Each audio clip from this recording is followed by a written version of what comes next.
వి gold trusted gold buyers మీరు తాకట్టు పెట్టిన బంగారాన్ని విడిపించి ఈ రోజు ఉన్న మార్కెట్ ధరకు కొనబడను 7771077720.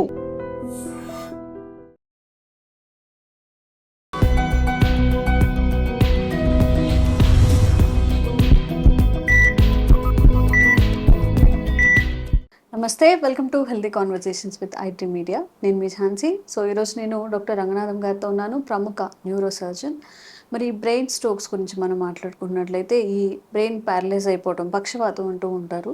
ఈ బ్రెయిన్ పక్షవాతంని ఎలా తగ్గించుకోవాలి, అసలు రావడానికి గల రూట్ కాజ్ ఏంటి అడిగి తెలుసుకుందాము. నమస్తే సార్. ఇప్పుడు పక్షవాతం రాకుండా ఉండడానికి అన్నది కారణాలు అవన్నీ చాలా ఉన్నాయి. ఇప్పుడు ఈ తరం 2026 కానీ 2025 ఎటువైపు వెళ్తుందంటే నిరోధన, అంటే నివారణ కన్నా నిరోధన, అంటే రాకుండా ఉండగలిగితే ప్రివెన్షన్. అంటే ఏమిటి? Prevention is better than cure అని, prevention is better than cure అని ఒక సామెత ఆంగ్లంలో ఉంది. దాన్ని మనం తెలుగులో తర్జుమా చేసుకుంటే ఏమిటి? వ్యాధి వచ్చిన తర్వాత మందులు తీసుకోవడం కన్నా రాకంటే ముందు జాగ్రత్తలు తీసుకోవడం అన్నది ఉత్తమం. నివారణ కంటే నిరోధన మేలు అని చూసారా? ఈ విషయంలో నా ప్రకారం ఇందులో కొంతమంది ఈ మధ్య కాలంలో అవుట్ పేషెంట్ గా వచ్చినటువంటి చాలా మంది పేషెంట్లు స్ట్రోక్ వచ్చింది దానికోసం మందులు వాడడం వేరే సంగతి. దానికి పరీక్ష విధానం కారణాలు. అసలు దాన్ని రాకుండా ఉంటే మంచిది అవకాశం ఉందా? దాని గురించి డాక్టర్ గారు ఎందుకు మీరు ఒక వీడియో చేయరు అని వాళ్ళు నాకు అడగడం జరిగింది. నాకు అది చాలా సముచితమైనటువంటి ఆలోచన నాకు అనిపించింది. అందుకని దానికి ఈ రోజు మనం ఈ నాంది ప్రస్తావన జరుగుతుంది. స్ట్రోక్ అన్నది చూస్తే రెండు మాటలు. స్ట్రోక్ తాలూకా భారతదేశంలో ఉన్నటువంటి ఇబ్బంది, ప్రతి 20 సెకండ్లో ఒక స్ట్రోక్ పేషెంట్లు బాధితులు అవుతున్నారు. 20 సెకండ్లకా? అందరూ అనుకుంటారు హార్ట్ అటాక్స్ ఎక్కువ శాతం అని. కాదు. హార్ట్ అటాక్ అన్నది 30 నుంచి 40 సెకండ్లకు ఒకటి వస్తుంటే ఈ స్ట్రోక్ అనేది 20 సెకండ్లకు వస్తుంది. దగ్గర 1.25 నుంచి 1.185 మిలియన్లు కొత్త కేసులు ప్రతి సంవత్సరం భారతదేశం. ఎందుకంటే భారతదేశ జనాభా 140 కోట్లు కదండి. ఇందులో 10% గ్లోబల్ బర్డెన్, అంటే ప్రపంచం అంతటా మనం చూసుకునేటట్టయితే భారతదేశం తాలూకా భాగం 10%. గత 30 సంవత్సరాల్లోనే 50% పెరుగుదల అయింది స్ట్రోక్.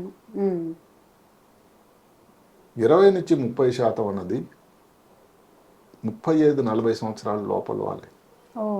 ఇది చాలా చాలా ఇబ్బందికరమైనటువంటి ఆలోచన, సమస్య. దీని మీద అందరూ పెట్టాల్సి ఉంది. ఇప్పుడు ప్రాణాపాయం చూసుకుంటే 2వ నంబర్ హార్ట్ అటాక్ తర్వాత, డిజబిలిటీ అయితే 3వ నంబర్. అంటే చూసారా? అంటే అదే కాకుండా ఇబ్బంది. ఇప్పుడు నేను చెప్పేది ఏమిటంటే మేము న్యూరాలజీలో అంటే నాడీ మండల సమస్యలు ఎమర్జెన్సీ చూసుకుంటే, ఇప్పుడు మనకు స్ట్రోక్ కానీ, ఎపిలెప్సీ కానీ, యాక్సిడెంట్లు కానీ, బ్రెయిన్లో ట్యూమర్ కానీ, ఇన్ఫెక్షన్స్ కానీ, ఇవన్నీ చూసుకుంటే అన్నిటికంటే ముఖ్యమైనది ఎక్కువ పర్సంటేజ్ స్ట్రోక్. సో దాని గురించి రాకుండా ఉండడానికి నివారణ ఉపాయాలు కానీ మనం చూసుకుంటే ఎంత ఉపయోగం ఆలోచించండి. 80 నుంచి, అందరూ దయచేసి గమనించాలి, 80 నుంచి 90% ఏవైతే కారణాలు ఉన్నాయో స్ట్రోక్ రాకుండా ప్రివెన్షన్ చేయగలము. అంటే ఇది మాడిఫైబుల్ కాజెస్ అంటారు. అంటే ఆ కారణాలు కానీ మనం మన చేతిలో అదుపులో పెట్టుకొని కానీ చేయగలిగితే అసలు స్ట్రోక్ రాదు. కొన్ని మన చేతిలో లేని ఉన్నాయి. ఉదాహరణకు వయసు అన్నది మరి దాన్ని మార్చలేము మనం. అది మరి దానికి ఎఫెక్టే. అంటే ఏమిటి? 55 సంవత్సరాల తర్వాత ప్రతి 10 సంవత్సరాలకి డబుల్ అవుతుంది స్ట్రోక్ వచ్చే అవకాశం. అది మనం ఏం చేయలేం. అదే కాకుండా తల్లిదండ్రుల నుంచి తల్లికి కానీ, తండ్రికి కానీ, ఎవరైనా దగ్గర చుట్టాలకు కానీ స్ట్రోక్ వచ్చింది అనుకోండి, వచ్చేటువంటి అవకాశం చాలా హెచ్చుగా ఉంది. అదే కాకుండా ఇంకా ముఖ్యంగాను జెనెటిక్గా, జన్యుపరంగా వచ్చేది ఏమైనా వ్యాధుల వల్ల. ఇప్పుడు కొంతమంది రేసులు ఉన్నాయి తెగల ప్రపంచంలో. అమెరికాలో ఉండేటువంటి ఆఫ్రికన్ అమెరికన్స్ అని కానీ, హిస్పానిక్స్ అంటారు. హిస్పానిక్స్ అంటే స్పానిష్ మాట్లాడేవాళ్ళు, స్పెయిన్ వాళ్ళు కానీ, లాటిన్ అమెరికా ఉండే అర్జెంటీనా, బొలీవియా, చిలీ, లేకపోతే బ్రెజిల్, ఈ దేశాలు లాటిన్ అమెరికా అంటారు. ఈ దేశాల్లో వచ్చేటువంటి వాళ్ళలో స్ట్రోక్ చాలా చూశారు. ఇంకా ఇంట్రెస్టింగ్ పాయింట్ ఏంటంటే స్ట్రోక్ రావడం అన్నది మగవాళ్ళు ఎక్కువ, చనిపోవడం అయితే స్త్రీలు. కారణాలు మనకు తెలియదు. ఇప్పుడు సరే పొల్యూషన్ అనేది ఉందండి, ఎయిర్ పొల్యూషన్ అనేది ఇంకా రోజు రోజుకు పెరుగుతుంది, సార్ ఎయిర్ ఆర్థిక పొల్యూషన్ పెరుగుతూ వల్ల కూడా బ్రెయిన్ స్ట్రోక్ స్ట్రోక్ వస్తుందా? వస్తూ ఉంటుంది. ఇంతకుముందే స్ట్రోక్ ఏదో వచ్చింది అనుకున్న కారణం కాదు, ఏదో ఆల్రెడీ చిన్న టీఐ అంటాం, ట్రాన్సియంట్ ఇస్కిమిక్ అటాక్, వేలలో మళ్ళీ స్ట్రోక్లు రావడానికి కారణం ఇది ఎవరి చేతిలో లేదు. ఓకే. అయినా కూడా ఇప్పుడు మనం వయసును మార్చలేము, మగత ఏదైతే ఉందో ఇప్పుడు లింగాన్ని మార్చలేము, కానీ దానిని రాగే ఇబ్బందులు కానీ ముందు నుంచి కొన్ని విశ్లేషణ చేయగలిగితే ఈ కారణం వల్ల మనకు ప్రాబ్లం రావచ్చు, ఈ ఉపకాయం వల్ల రావచ్చు, ఈ బ్లడ్ ప్రెషర్ వల్ల రావచ్చు అని కానీ మన ముందే తెలిస్తే దానికి అనుగుణంగా మన జీవన శైలిని జీవిత శైలిని ఉంటే స్ట్రోక్ రావడానికి అవకాశం లేదు కదా. అవును. అందులో మనం ఆ 80-90% ఉండే అవకాశం చాలా ఉంది. అందువలన నా ప్రకారం ఈ తరంలో ఈ యుగంలో భారతదేశం ఏదైతే ఉందో 3వ నంబర్ స్థానానికి ఎగబాకాలి ఆర్థికంగా అనేటువంటి సమయంలో స్ట్రోక్ వచ్చిన తర్వాత వైద్యం చేయడం కన్నా స్ట్రోక్ రాకుండా ముందే ప్రివెంట్ చేయగలిగితే, నిరోధించగలిగితే ఇంకా చాలా ఉత్తమమైన నేను అనుకుంటూ ఉన్నాను. ఓకే. ఇందులో ఈ దీన్ని హార్వర్డ్ యూనివర్సిటీ అమెరికా వారు కొన్ని పద్ధతులు చెప్పారు ఈ ఆలోచన చేస్తే ఉపయోగం.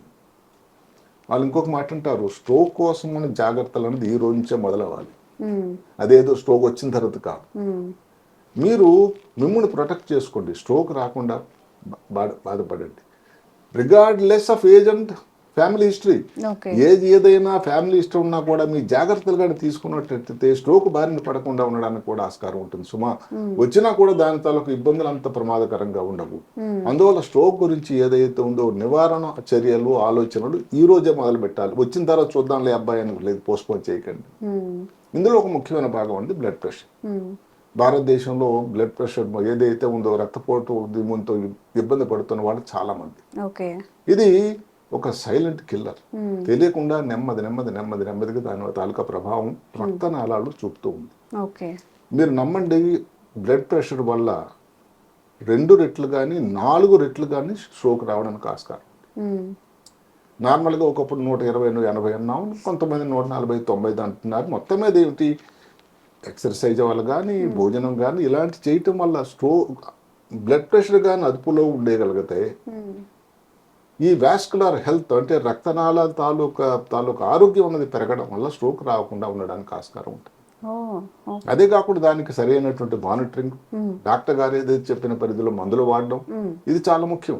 ఈ వయసులో నాకు ఎందుకు వస్తుంది బ్లడ్ ప్రెషర్ అనే దానికన్నా బ్లడ్ ప్రెషర్ అనేది టెస్ట్ చేయించుకొని ఒక డాక్టర్ గారి పర్యవేక్షణలో దానికి అనుగుణంగా మందులు వేసుకుంటే ఉపయోగం. రెండోది వెయిట్.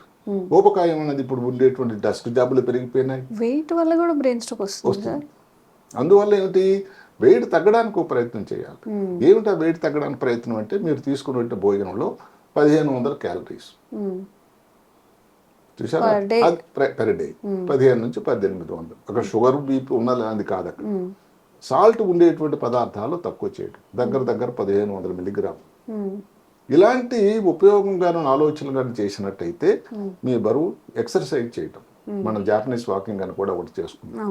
ఆ జాపనీస్ వాకింగ్ వల్ల ఏం జరుగుతుంది, మీకు ఒక 3 నిమిషాలు తొందరగా నడవడం, 3 నిమిషాలు స్లోగా రావడం వల్ల మీ గుండె మీద దాని తాలూకా మంచి ఎక్సర్సైజ్ అయ్యి దానివల్ల బ్రెయిన్కి రక్త సప్లై కూడా సిబిఎఫ్ సెరిబ్రల్ బ్లడ్ ఫ్లో అని పెరిగి స్ట్రోక్ రాకుండా ఉంటుంది. ఎక్సర్సైజ్ మీరు చేస్తున్నారా, చాలా సంతోషం, ఇంకా ఎక్కువ ఎక్సర్సైజ్ చేయండి. దాని వలన బరువు తగ్గుతారు, బ్లడ్ ప్రెషర్ అదుపులోకి వస్తుంది.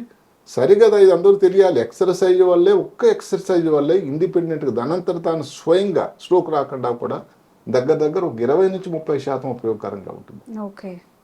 అంటే భోజనం చేశారు, ఉదయం బ్రేక్ఫాస్ట్ చేశారు, పక్కింటి వరకు వెళ్ళి ఒకసారి ఒక రౌండ్ కొట్టురండి.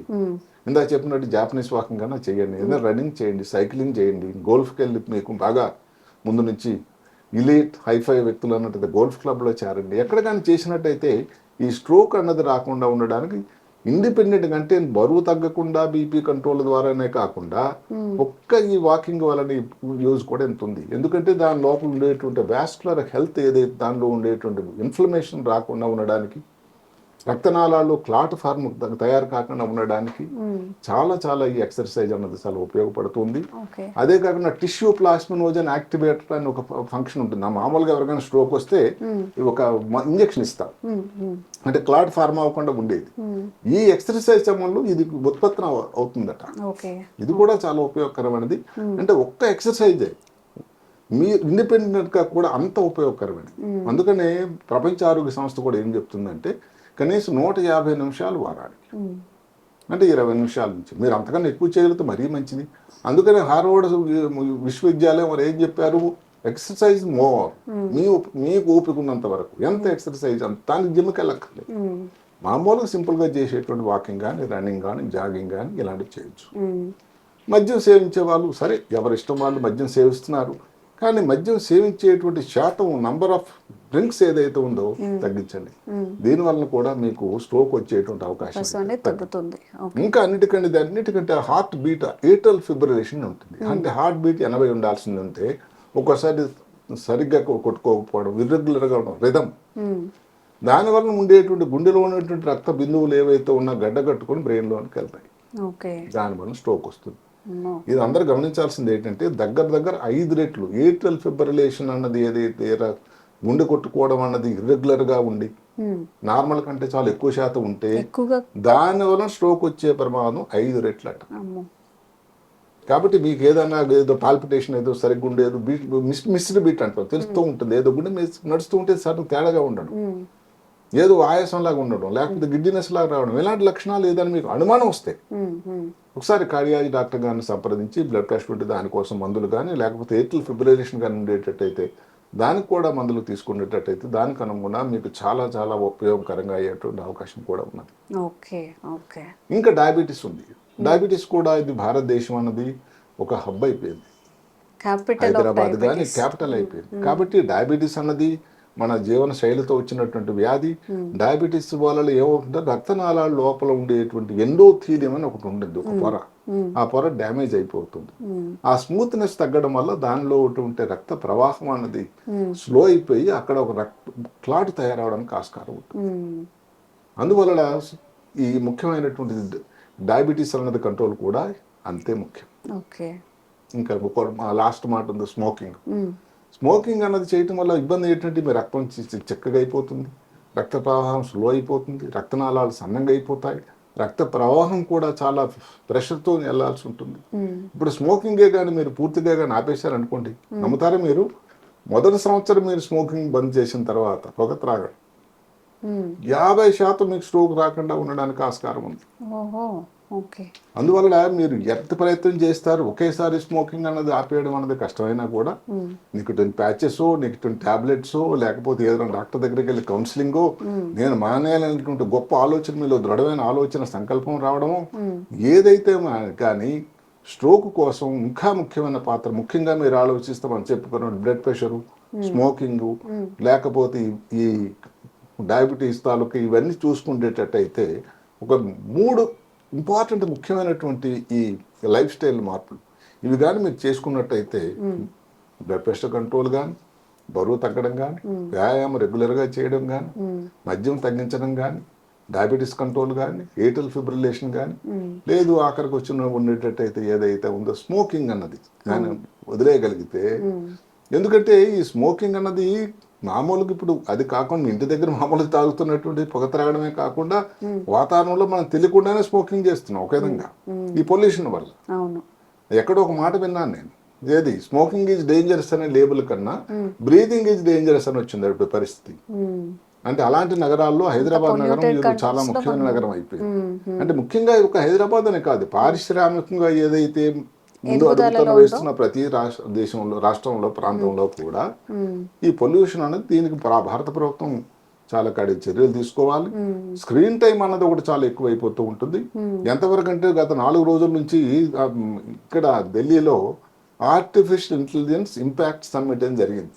ప్రపంచంలో ముఖ్యులు గూగుల్ వాళ్ళు, బిల్ గేట్స్ వారు, తర్వాత ఫ్రాన్స్ ప్రెసిడెంట్, ఇంకా చాలా చాలా ముఖ్యులు వచ్చి అందులో పార్టిసిపేట్ చేశారు.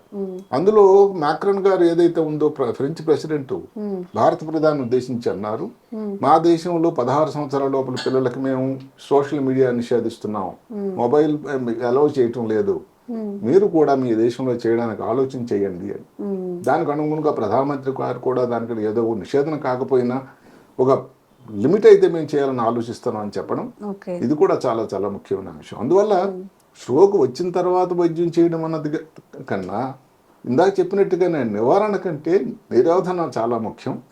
So prevention is better than cure అని మన అందరికీ తెలుసు. దాని దిశలో అడుగులు వేసి స్ట్రోక్ రాకుండా ఉండడానికి మన అందరి చేతుల్లో గట్టి ప్రయత్నం చేస్తే 80 నుంచి 90% స్ట్రోక్ రాకుండా ఉండి ఇబ్బంది రాకుండా ఉంటుంది. మీరు మీ కుటుంబానికి సమాజానికి ఉపయోగకరంగా ఉండడానికి ఇంకా ఇంకా అందరం కూడా ఉండడానికి ఆస్కారం ఉంటుంది. అవును, ఇప్పుడు సార్ చెప్పిన అన్ని విషయాలు గుర్తుపెట్టుకోండి. అంటే మనం ఒక ఇండియన్ లైఫ్ స్టైల్ నుంచి మేబీ కొంత హ్యాబిట్స్ మార్చుకోవడం, ఫుడ్ స్టైల్, లైఫ్ స్టైల్ అన్ని మారడం వల్ల కూడా మేబీ స్ట్రెస్ లెవెల్స్ పెంచుకోవడం. అదే సాల్ట్ ఇప్పుడు మాట ఫుడ్ అనుకోండి, జంక్ ఫుడ్ వల్ల దానివల్ల ఇబ్బంది. ఇప్పుడు ఒమేగా-3 ఫ్యాటీ యాసిడ్స్ జీర్ణం అయిపోయేది, గ్రీన్స్ ఇలాంటి తీసుకున్నట్టు నాన్ వెజిటేరియన్ తీసుకునే వాళ్ళకి ఎవరు నిరోధం చేయటం లేదు. దానిలో ఉండే సాల్ట్ తక్కువ చేయాలి. ఇప్పుడు ఫ్రైడ్ ఫుడ్స్ కానీ ఎక్కువ తీసుకున్నారనుకోండి, బేక్డ్ ఫుడ్స్ అనుకోండి, దానివల్ల ఇబ్బంది ఉంటుంది. ఇలాంటివి కాకుండా దానికి తగ్గుగా చేసి లేదా దూరంగా ఉండి ఒక ఏజ్ తర్వాత టోటల్ గా దాన్ని వదిలిపెట్టడం కూడా మంచిది. అలా ఉండడం వల్ల ఏంటంటే ఇబ్బందులు రాకన్నా ఒకసారి స్ట్రోక్ వచ్చిన తర్వాత చూస్తూ ఉంటే అసలు చాలా బాధ అనిపిస్తుంది. స్ట్రోక్ అనేది ఏదో క్యాన్సర్ లాగా ఏదో వ్యాధి కాదు. ఇంకా జీవితాంతం కాళ్ళు పని చేయకుండా ఉండడము, ఓపిడికి వచ్చినప్పుడు ఇంకా నాకు తగ్గలేదని డిపెండెన్స్ అయిపోవడం, దానివల్ల కోపం, తాపం, ఫైనాన్షియల్ గా దాని స్ట్రెస్, అసలు చెప్పలేనంత ఇబ్బంది. అసలు అన్ని అట్టికంటే యాక్సిడెంట్లు ఏదైతే స్పైనల్ ఇంజరీ అయితే ఎలాగైతే మిగతా మీద ఆధారపడి ఉంటారో స్ట్రోక్ వల్ల కూడా అలాగే. అదే ఊహించండి, మీరు ఎడపక్కన వచ్చింది అనుకోండి, మాట్లాడలేరు, అడగాల్సింది నాకు కాఫీ కావాలని శ్రీమతిని అడగలేని పరిస్థితి. దానివల్ల ఎంత ఇబ్బంది, కుటుంబానికే దానివల్ల పెద్ద స్ట్రెస్ అయిపోతుంది. అందుకని అన్నిటికంటే ముఖ్యమైనది ఏంటంటే ప్రివెన్షన్ బెటర్ దాన్ క్యూర్ అన్న నానుడి స్ట్రోక్ విషయంలో ఇంకా చాలా ముఖ్యం నేను అభిప్రాయం. Okay, thank you so much sir. నమస్కారం.